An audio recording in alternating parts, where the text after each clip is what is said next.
નમસ્તે મિત્રો, આજે તો લાલાની બર્થડે છે, કૃષ્ણ ભગવાનની બર્થડે. તો એના માટે સફેદ માખણ ભગવાનને બહુ જ પ્રિય હોય છે. એના માટે આપણે માખણનો પ્રસાદ ધરાવીશું. તો માખણનો પ્રસાદ ધરાવવા માટે આપણે માખણ બનાવવાનું છે. તો માખણ ઘરે બનાવીશું. એના માટે મેં 3-4 ચમચી જેટલું ઘી લઉં છું. ઘી ગાયનું ઘી લીધેલું છે. 5-6 જેટલા બરફના ગાંગડા લીધા છે, એ એની અંદર એડ કરીશું અને એને બરાબર મિક્સ કરી દઈશું હલાવીને આવી રીતે.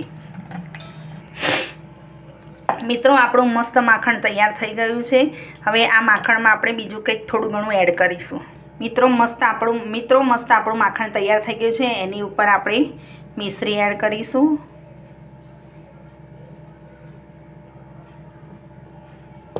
લાલાને મિશ્રીવાળું માખણ બહુ જ ભાવતું હતું અને આપણે કેસરના તાંતણા મૂકીશું.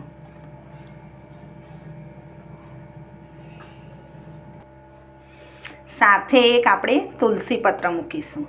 ભગવાન કૃષ્ણ ભગવાનને તો તુલસી પત્ર વગર પ્રસાદ સહેજે ધરાવાય નહીં. ભગવાને તુલસી પત્રવાળો પ્રસાદ મૂક્યો હોય તો બધું જ પુણ્ય મળી જાય છે આપણને.